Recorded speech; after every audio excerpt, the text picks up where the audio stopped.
Good evening, everyone. This evening is our monthly meeting of the Board of Adjustment. We are committed to a transparent process and encouragement of public comment during the meetings. We will be accepting testimony from all parties. If you wish to testify on any particular petition before us this evening using the Zoom platform, please use the raise hand feature.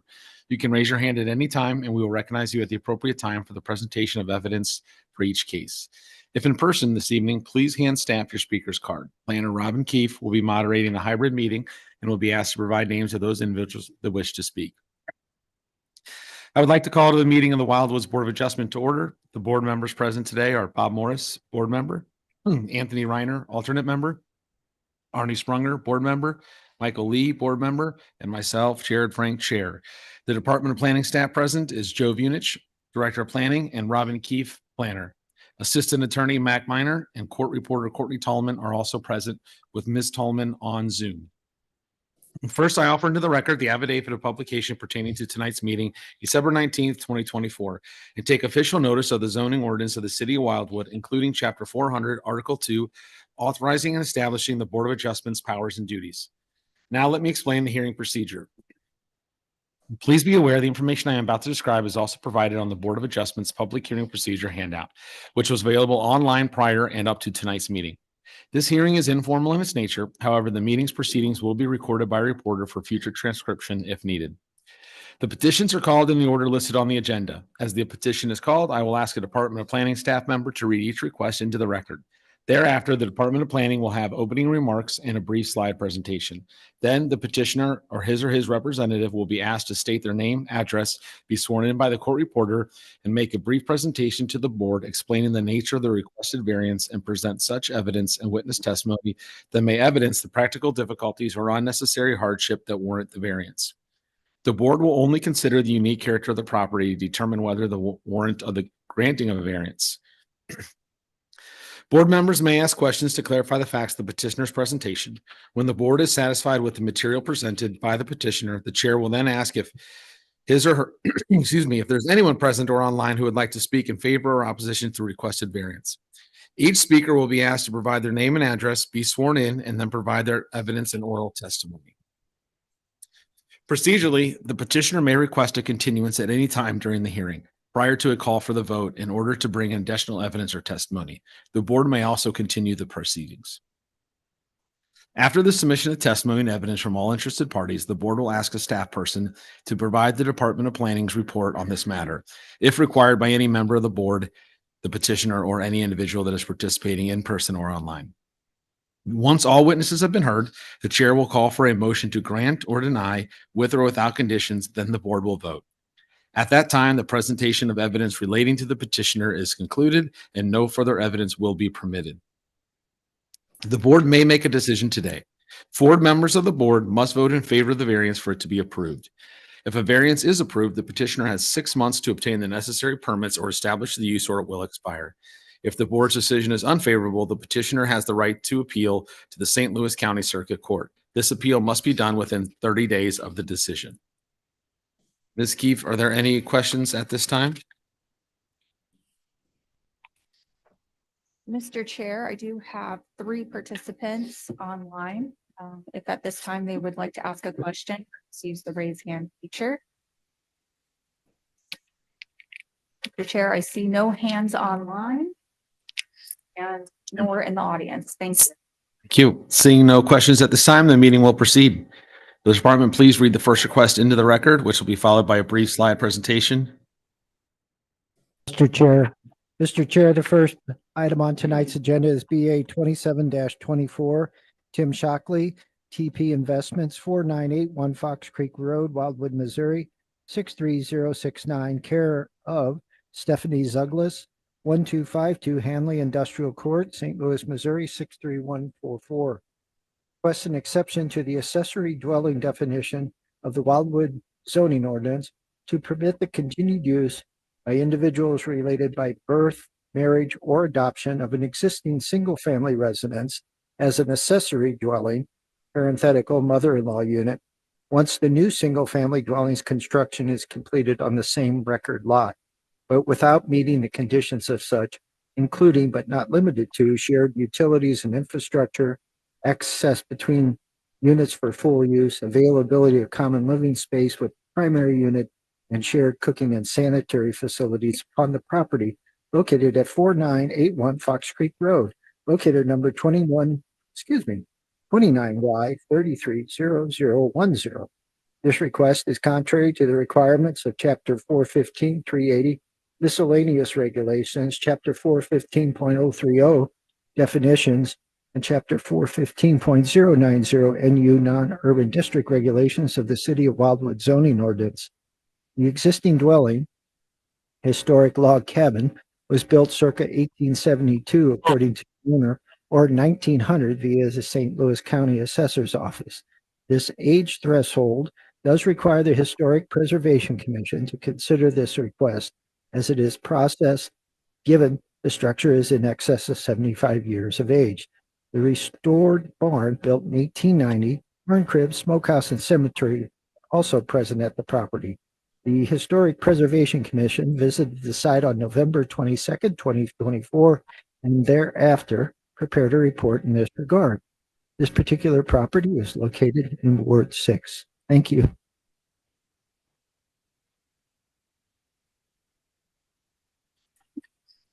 Skip.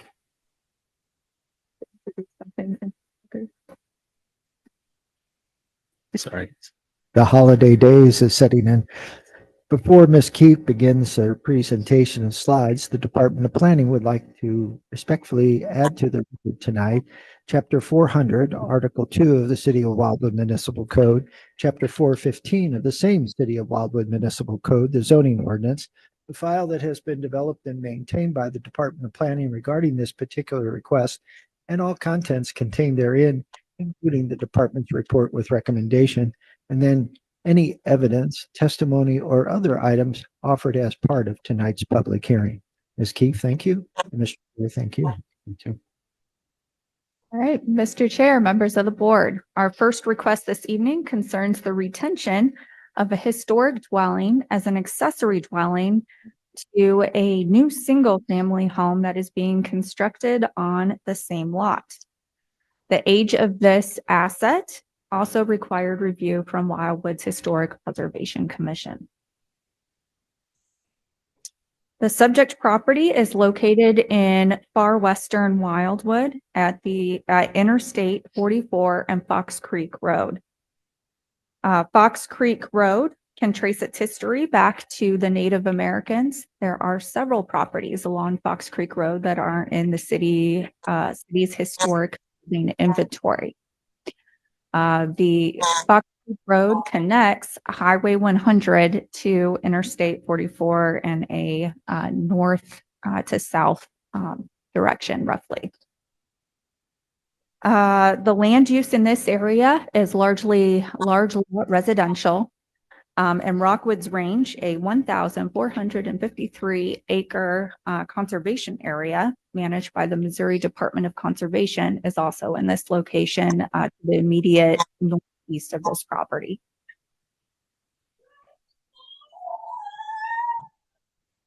And if I might ask, if you are on Zoom, could you please mute yourself, please? Thank you.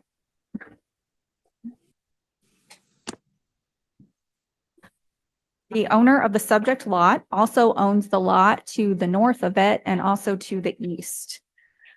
The ingress egress to the subject lot is provided by a gravel access drive that traverses the lot to the north of the subject lot before entering into it. Subject property is 21.27 acres in size. It is zoned non-urban residence district, and there is an existing single-family dwelling upon the lot that was built in 1872, according to the owner. Also on the same property is a barn that was constructed in 1890, a corn crib, a smokehouse, and also a cemetery.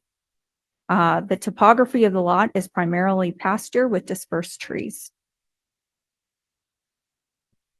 Important to note is 1/4 of this lot is encumbered by floodplain, and that's in that northeastern corner of it. The lot to the north and the lot to the east are almost entirely encumbered by floodplain.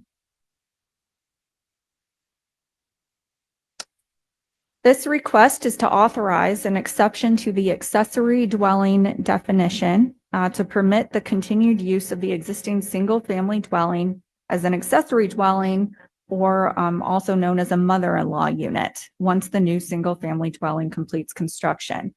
However, this historic dwelling does not meet all the conditions of that definition, which are having accessory cooking and sanitary facilities. Presently, this is unmet as the existing dwelling has a full kitchen. This could be met by removing the stove in the accessory dwelling. And that is essentially to show that it is subordinate to the single family dwelling on the lot. Also in the definition of accessory dwelling is that it may not be occupied by more than two persons who are related by birth, marriage, or adoption to the inhabitants of the principal dwelling. In this case, this is met as the owner plans to have use of this structure within the family. Also, as a condition of an accessory dwelling, the two units must share a common area, such as a patio. If we go back to the site plan, there is over 200 feet separating the existing dwelling from where the proposed dwelling is being built. So that is not feasible and will require a variance. Additionally, the two units are required to be physically connected in some way. This is also unmet and requires a variance. They do share driveway access, and one utility connection may or may not be feasible, so that requires a variance as well. As noted, there is more than 200 feet of distance separating this existing residence from the proposed new construction. These are the elevations of the new residence to be built, including the front elevation and the right side elevation. Here is the rear elevation and the west side elevation. More importantly, this is the front of the existing dwelling as we're looking southwest. As you can see, the front of this dwelling does still retain some of the original character of the log home that remains part of this dwelling. Because the existing dwelling was built more than 75 years ago, the Wildwood Historic Preservation Commission did conduct a site visit to review this request. At the site visit, the commission voted to recommend approval of this request to the Board of Adjustment in order to preserve the historic dwelling on site. It should be noted also that in addition to this historic dwelling, there's actually a unit of structures that I've identified that form what could be considered a historic farmstead or homestead, which makes this a bit of a unique situation compared to anything else that we currently have on the city's local registry, historic registry. So also part of this recommendation, the commission is also requesting that the owner initiate an application for nomination of the historic dwelling to the Wildwood Historic Register. Such a listing would require additional review when alterations to the exterior of the structure are proposed. So it adds an additional layer of protection to it. Again, this is the front of the dwelling that still retains that historic character. This is looking northwest upon the dwelling. This is looking northeast. And this is looking southeast. This is the upstairs of the interior of the dwelling. As you can see, it still retains its original character. Stairs were a very steep climb. It was noted at the site visit by the owner that there is evidence the home was originally a stop along the Underground Railroad, as evidenced by this trap door in one of the closets. And there is also a star at the front of the home and a star at the back of the home that may have served as a signal to runaways, indicating that this was a safe stop for them.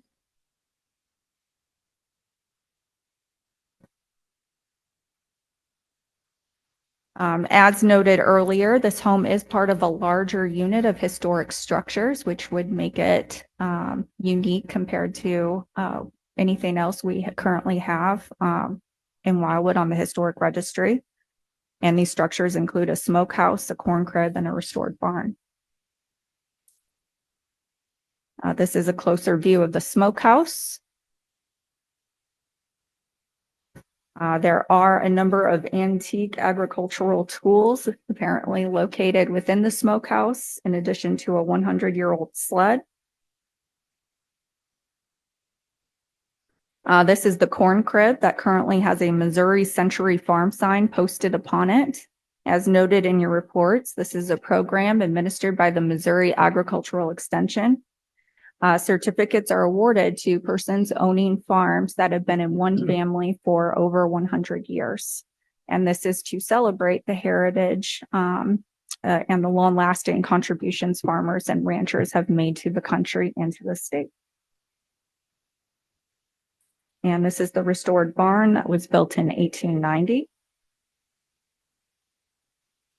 This is a picture of the cemetery that is also located on that same property. This is looking northeast from the dwelling.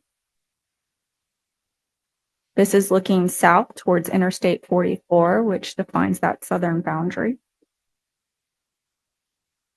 This is looking north at that gravel access drive that enters or that leads to the dwelling. This is looking west at the new home site upon the property. And it should be noted that there is a pipeline easement that crosses this property to the north of both the proposed dwelling and the existing dwelling, owned by the Phillips Gas Line Company.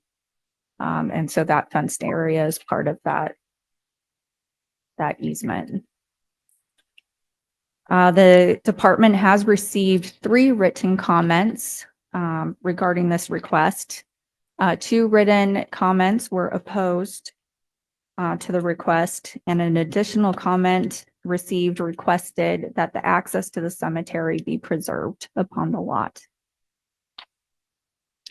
And that concludes my presentation at this time. If you have any questions, myself or Director Vunich are available to answer them. Thank you. Thank you. Ms. Keefe, I do have a real quick question. On the table that you had up on the screen, the accessory cooking and sanitary facilities line, are the primary facility and the auxiliary dwelling, are they supposed to be sharing the cooking and the sanitary Yes. facilities? The accessory dwelling, according to the definitions provided in the Wildwood Code, is really intended to serve as a mother-in-law unit, like shared by family members, where most of the common spaces are shared in the primary dwelling. And then that mother-in-law unit provides a degree of separation so they can have their own living quarters. But part of that definition is that they aren't allowed to have a full kitchen in that accessory dwelling. But they do share the septic system or the sanitary system? Yes. Those 2 facilities would? Yes. Okay. So the intention of this accessory dwelling is for someone to live there, right? Yes. But they're not allowed to have a kitchen. Right. It's supposed to serve as a subordinate living Right. habitat connected to that main dwelling. And that's what makes this situation a bit unique and creates that practical difficulty, because the existing structure and the proposed construction site are so far apart from one another And we've seen this in the past when we've considered similar requests, is when they're that far apart, it's hard to create those shared common areas. So in other parts of the table, it looks like the variance is not going to require a common area. I mean, if the variance is approved, they don't have to have a common area. They don't have to be physically connected. Am I reading the table right? That way? That is correct. We're asking for a variance to those items of the definition that cannot be met. And we're suggesting that a condition of approval involve the things that potentially could, could minimize the variance a little bit, like eliminating a stove. That could be met. So we're simply asking that the applicant remove it in this case. Okay, but if we wouldn't have to do that, I'm just thinking about the practicality of this. People are supposed to live there, and it seems like they're going to have to be able to prepare food since you're right. I mean, you pointed out that the distance is an issue. So it seems interesting that we would want to put that restriction on that auxiliary facility that they can't cook. But anyway, I'm just trying to get my head wrapped around how to read this table.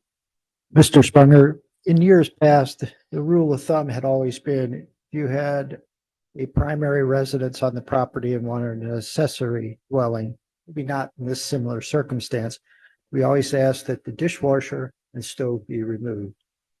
For the most part, people were agreeable to that, and ultimately we allowed microwaves. So they could heat up food, not necessarily cook it. Got it. Okay, thank you for that clarification. I believe hot plates are also allowed. Obviously, we wouldn't know. And in this particular instance, the historic component, as Ms. Keefe has more than very well done, is a key component of why the department is presenting a favorable recommendation, and that you'll hear later. Thank you. Director Vunich, any idea what's the intention on that criteria? What ultimately is the code in the city looking to avoid? In the non-urban resident district and almost all of the R districts, the intent is if you have a single lot, you have a single residence. If you have two residences on a single lot, you're actually not a single family residential district any longer. And so it's a key plank in protecting Wildwood from, let's say, having multiple dwellings on properties with unrelated individuals living there. That's a multiple family setting, and there's zoning districts that accommodate that, and the restrictions and the regulations are greater because you are having more people in a single setting. Okay. Any other questions for the department before we hear from the petitioner? All right. Thank you, Ms. Keefe. At this time, will the petitioner please come forward, state his or her name, address, relation to the property, and then be sworn in by the court reporter?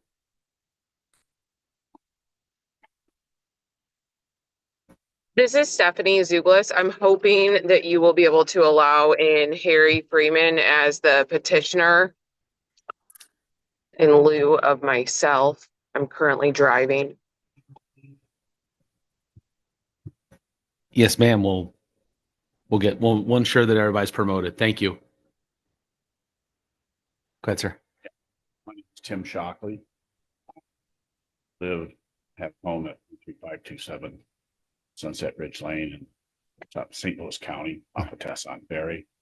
The company, I own the company, I own the property, and Just a moment. We'll get you sworn in. sorry Yep, about no, that. that's okay. Go ahead, Courtney. Do you solemnly swear that the testimony you're about to give in this cause will be the truth, the whole truth, and nothing but the truth? Yes, I do. Thank you. And please speak up. I'm hearing you. Thank you. Make sure to speak in the microphone there, Mr. Shockley, and Yes. floor is yours. What other questions do you want me to answer? Just ultimately the variant is to necessitate the Well, variance, and the I guess the your true overall intention is to just as it was. We fixed up the property. We put about $200,000 into the home. More from a historic aspect to it. Nobody lives there. I've stayed overnight there, just to be out there when I'm working. There's no intent of anybody living there permanently. It's just a facility that we use for, when we have the grandkids out there to camp, have a family barbecue, those kinds of things. While the new house is being built, it'll still be used as it is now, a place to get out of the sun or whatever. You don't have a TV, there's not a washer and dryer, so it's not very practical to live there. Our intent is not to have anyone specifically live there, just to have a place. So, when the kids are at the house and instead of staying out and it's raining while we're trying to camp, they can actually stay in a covered roof. So, the new house, when it's built, this house will still be there. Its intended use would be, I guess, over capacity, I guess, and we've got too many grandkids at one spot. They can barbecue and do their thing at the other house. So I personally don't have any intention of developing the property. It's just going to be a single family use. Myself, my sons, my grandkids, their grandkids. It's a legacy that basically we hope to have for 100 years. So, Any questions for Mr. Shockley? I guess the the big question is, if the variance weren't approved, what I don't know, what's the alternative? I guess we have to tear it down. Have we discussed tearing it down a historic building over? That is the alternative, is to remove the existing dwelling before the new dwelling can begin construction. Have you, Mr. Shockley, have you seen the department's recommendations? They have a few stipulations they're recommending. Have you had a chance to see those, or? As I understand it, they just want to make sure that it's not habitable as a residence. So removing a stove or removing a refrigerator or whatever, it's understood that that's what has to be done. My understanding was after the new house was completed, those things would have to be taken care of. Would assume that's the case. Yeah, so it looks like the stove we've talked about. They're recommending, a few other conditions upon approval. That it be inhibited only by the persons meeting the family definition, which sounds like that's, what you've described. The owner submitting an application for nomination of the dwelling to the historic Wildwood Register. I think that would Yes. do. And then if the subject lot is sold to any individual group or company, they agree via deed restriction to place the historic asset on a legal lot of record. Absolutely, I understand that. Okay, so Yeah. all those are good. Any other questions, comments for Mr. Shockley? Was there another petitioner who spoke up earlier, or is that the next case? There are. Of Mr. Shockley and, okay. Ms. Keefe, I couldn't hear what you said. My name's I Harry just said that- Freeman. Just to reiterate for the court reporter, I just said that the owner has a couple of representatives on Zoom who are panelists. Thank you. Mr. Freeman, are you on? Yes. If you could please state your name, address, relationship to this property, and then we'll get you sworn in. Yes, my name's Harry Freeman. I live at 14 Woodacre Road, St. Louis, Missouri, 63124. And I am the owner of Freeman Homes, and I'm the contractor for the new residence. Sir, Get you sworn in here. Sir, do you solemnly swear that the testimony you're about to give in this cause will be the truth, the whole truth, and nothing but the truth? Yes, ma'am. Thank you. Go ahead, Mr. Freeman. Yes, no, I was just reiterating what Mr. Shockley was saying. When we met the historical group out there and with talking with the city, We were open to, if we had to demolition, we would, but they prefer that if we had to take out the stove and dishwasher and things such as that, that they would be willing to do that upon, once we went for the application for final inspection, we would have had to make sure that secondary dwelling meet what the requirements were tonight.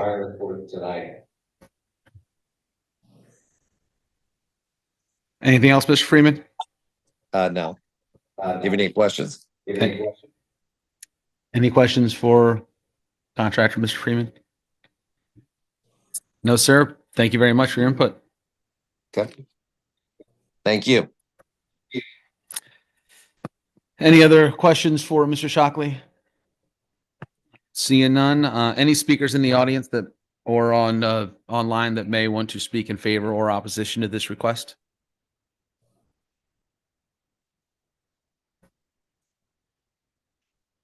If there are any speakers online who would like to speak, please use the raise hand feature at this time.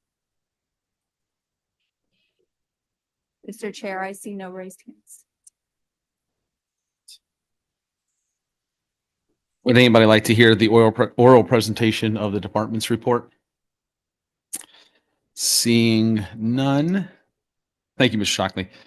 Seeing none, any final comments from the department? Yes, Mr. Chair, members of the board, as noted, the Historic Preservation Commission did go out to view this dwelling to determine, whether or not it was a landmark worthy of preserving. And it was unanimous from the commission that this variance request should be approved. In this case, we have a larger unit of historic structures that form a historic farmstead that is unique in Wildwood on its historic register. We don't have any other historic asset like it. Its ties to the Underground Railroad are particularly interesting in light of some of the other initiatives the Historic Preservation Commission is focused on, such as highlighting Wildwood's African-American heritage and history. It isn't often because we do have a voluntary historic preservation and restoration code. A lot of times we are trying to convince owners not to demolish these property or these assets. And in fact, layering on incentives not to do so. So this is one of those rare occasions where all we have to do is approve a variance and we can preserve this really important historic asset in Wildwood and hopefully get it on our register. So I would just like to note that our master plan does protect historic structures. We have a historic land use category, which allows us to provide things like increased residential density in some cases, in the event that we are trying to save a historic dwelling. So this really isn't out of line with what we would normally try to do. Other than that, obviously, this is a very isolated location. Neither dwelling is going to be visible to anyone from the public right away. Obviously, there's a practical difficulty in the distance between the two dwellings and meeting all aspects of that definition. So once again, we are recommending approval subject to those conditions that we've already discussed. Thank you. Thank you, Ms. Keefe. Any other final comments for the department? Questions, comments? At this time, we will close the proceeding for a vote. May I have a motion to approve, a motion to deny, or a motion to approve with conditions? I'll make a motion to approve the requested variance conditioned on the recommendations from the department as outlined in their document. Second. All right, we have a second for a motion to approve with the conditions as stated. Mr. Morris, how do you vote? Approve. Mr. Reiner? Mr. Sprunger? Approve. Mr. Lee? Approve. And I approve as well. Congratulations, the variance is approved with the conditions as stated. Thank you. Moving on to the next petition. The department would like to read that. Yes, sir, Mr. Chair. Thank you. The second and last item on tonight's agenda is BA 28-24, Community College District of St. Louis, 3221 McKelvey Road, Bridgeton, Missouri, 63044. Care of Katie Hardlick, Summit Sign and Graphics, 330 Southport Drive, Columbia, Illinois, 62236. Requests an exception to the sign regulations for the NU district for the purpose of erecting an information sign on the west elevation of the building, wrapped around the corner of the building, which such being located upon the property at 2645 Generations Drive, locator number 24W620033, Wildwood Town Center, Turkey Track subdivision, which would thereby authorize an overall sign size of 191.33 square feet in lieu of 10 square feet required for this large tract institutional use.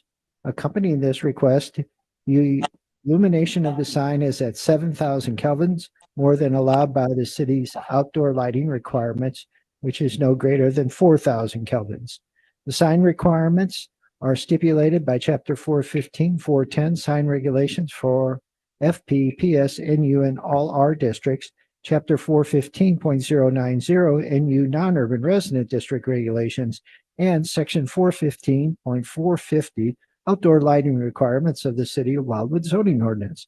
This request is also to be reviewed by the Architectural Review Board at its December 12, 2024 meeting, as required by Chapter 415-400 Sign Regulations General.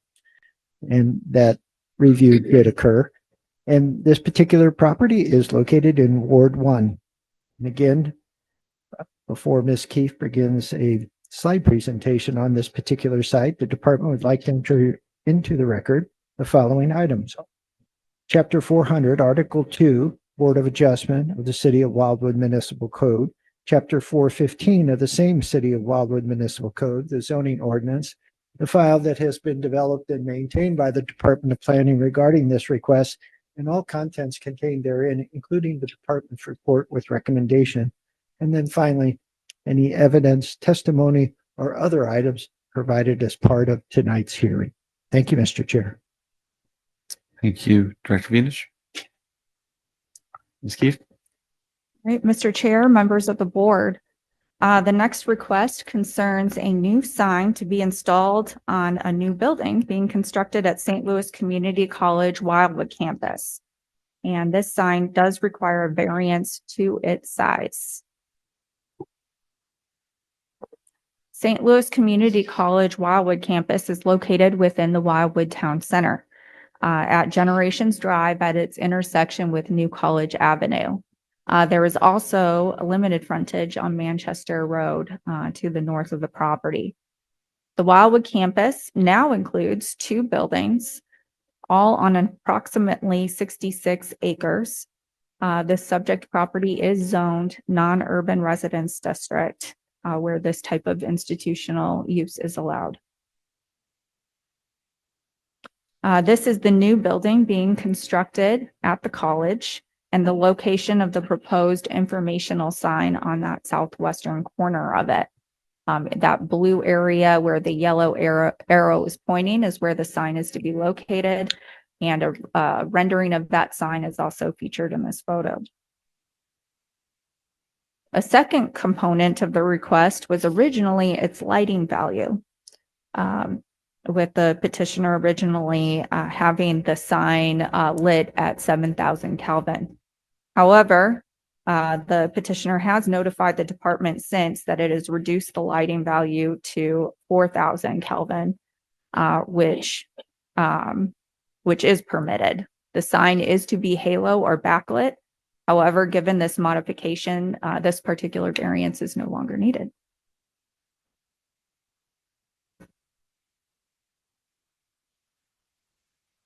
The city's sign regulations do allow for institutional uses zoned non-urban residence district who have multiple frontages up to 2 flat signs and any number of directional or informational signs. The allowable wall signs allowed on this building can be up to 2, and each can be up to 50 square feet in size. The petitioner is installing 2 wall signs at their maximum size of 50 square feet, and their locations are featured in this site plan. There and there. This third sign that does require the variance is the corner sign. The department is interpreting it to be an informational sign, given that it is at the entry of this building. It kind of highlights that main entry, and it's also serving as an architectural element there as well. Informational signs are only permitted 10 square feet, which is obviously a very limited size for such a large building. This is looking east towards the entry drive into the campus, with the subject corner being featured here on the left of the photo. And that's just a closer view of that same entry into the campus. This is standing at the general location of the proposed sign, looking west from its location. This is looking north from the location of the subject sign. And this is looking south from that same location. On the other side of the building, this is looking north at the original building on the campus. This is looking northwest at the new building. And again, this is the other side of the building from the sign. And this is also a northwestern view of it. And here you can see that corner sign in the distance. This is another look at the subject sign's proposed location. As noted in the variance request, the city sign regulations do require that all signs requiring variances from the Board of Adjustment be first reviewed by the Architectural Review Board. This occurred on December 12th, 2024. At that meeting, the board supported the sign as presented, but did recommend the following conditions. They suggested the sign must be installed with a timer, and it cannot be operational or lit after 10:30 p.m. any day of the week. And they also stipulated that the reflected light of the backlit sign cannot exceed 4,000 Kelvin, which has been met.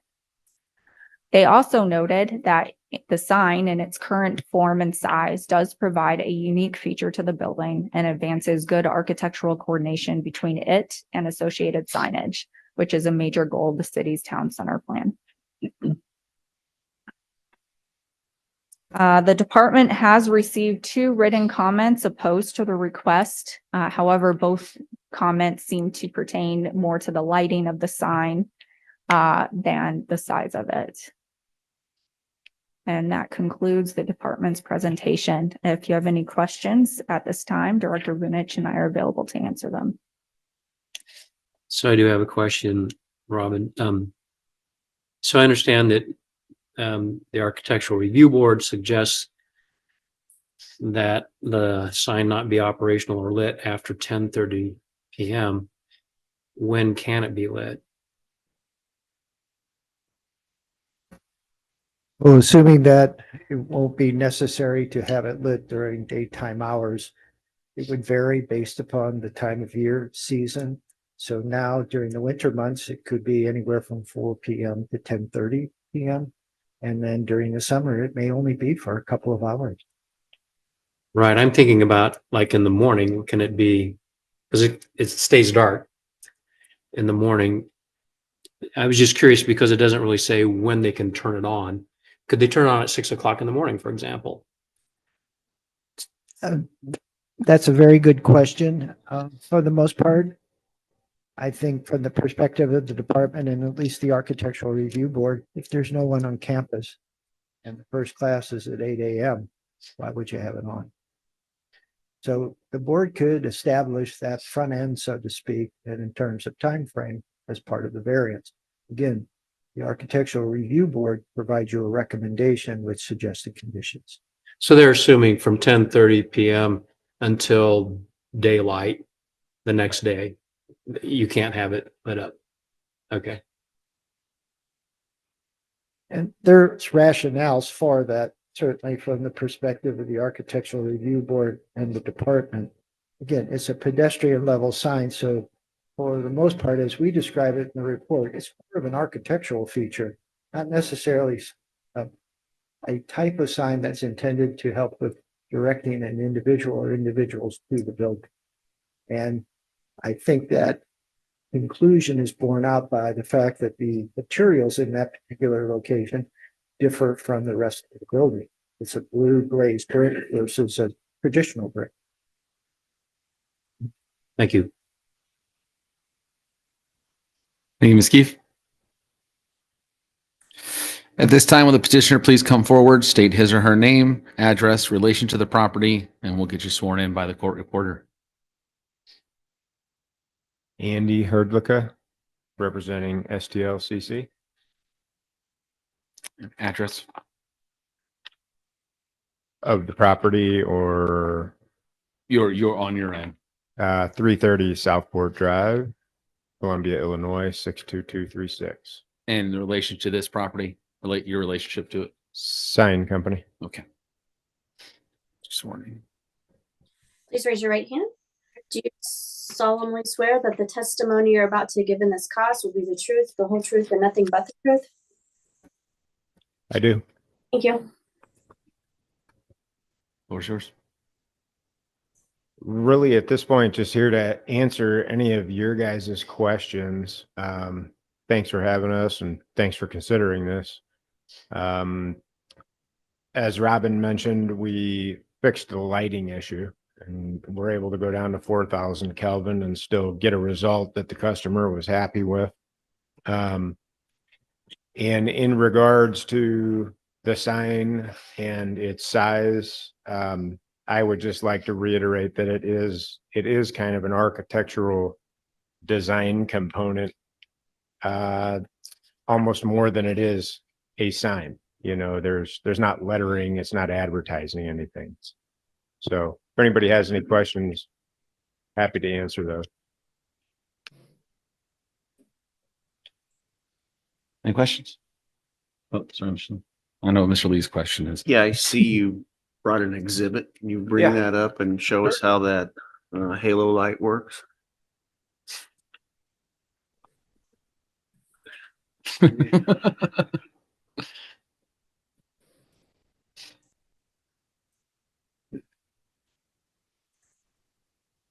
Is there a plug up front here? And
after 10:30 PM on.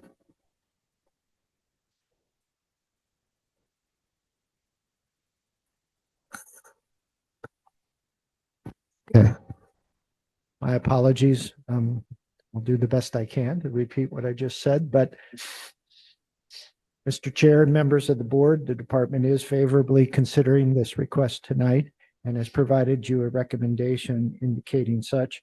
That recommendation does contain two conditions.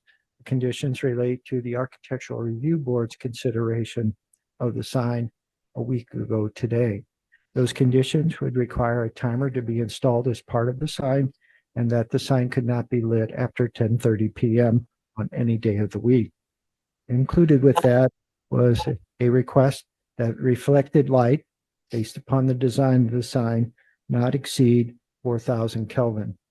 The department recognizes that the sign contractor for the district has achieved that, but it would respectfully request that it be retained as part of your action to guarantee that it is included in the construction and fabrication and installation of sign.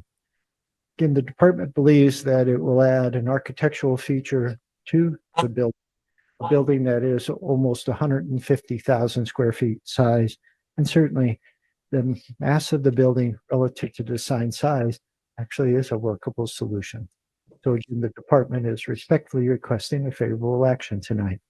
If there are any questions of the department, Ms. Keith or I will be glad to answer them. Thank you. Any final comments or questions from the board? Thank you, Director Munoz. Thank you again. At this time, we'll close the proceeding for a vote. Can I have a vote or a motion to approve, deny, or approve with conditions?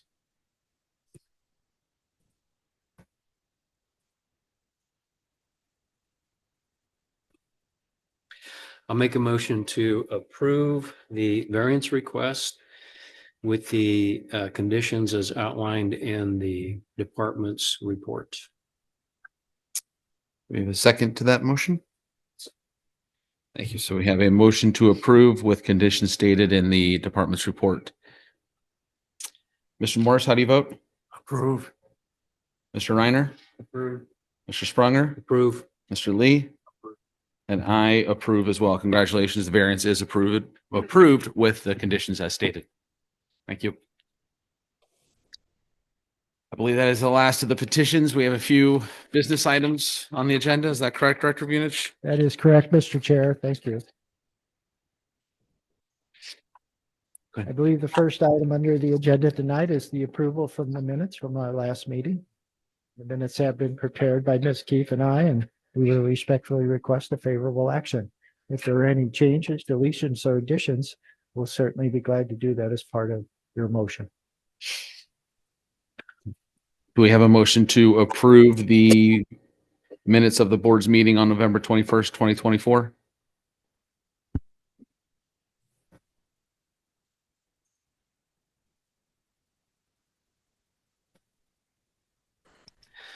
Okay, I will make a motion to approve the minutes from our November meeting. Thank you, Mr. Sprunger. Do we have a second? I'll second it. Thank you, Mr. Morris.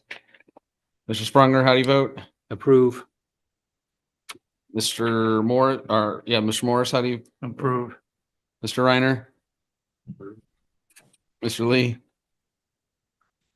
And I approve as well. So those minutes are approved and signed. Thank you. We appreciate it, members. The second item on tonight's agenda was to be a review of the bylaws, the proposed draft bylaws for the Board of Adjustment. As you know, it's at the November meeting, Ms. Keefe and I presented the bylaws in a very draft form. We had a relatively good conversation regarding certain components of it. I would note that the department took those comments and introduced them into this second draft of the bylaws, and those are represented by the blue font color. Unfortunately, again, tonight, Mr. Young, our city attorney, had a conflict, so the department would respectfully request that we delay any final decision on the bylaws and further discussion until such time Mr. Young is available to particularly go over that one section that drew a lot of attention at our November meeting. We do appreciate Mr. Minor being here tonight to fill in for Mr. Young. But again, As you know, when we had our discussion about the board lacking bylaws, Mr. Young was integral in kind of encouraging us to consider it and did the lion's share of the drafting of these particular draft items. So again, respectfully, we'd like to delay this until Mr. Young's available. So if we have particular comments about this, just wait till the next meeting. Is that what you're saying? Yes, sir. Okay, I'd prefer that if it's possible. sure. Do we need a official motion to? I'll make a motion.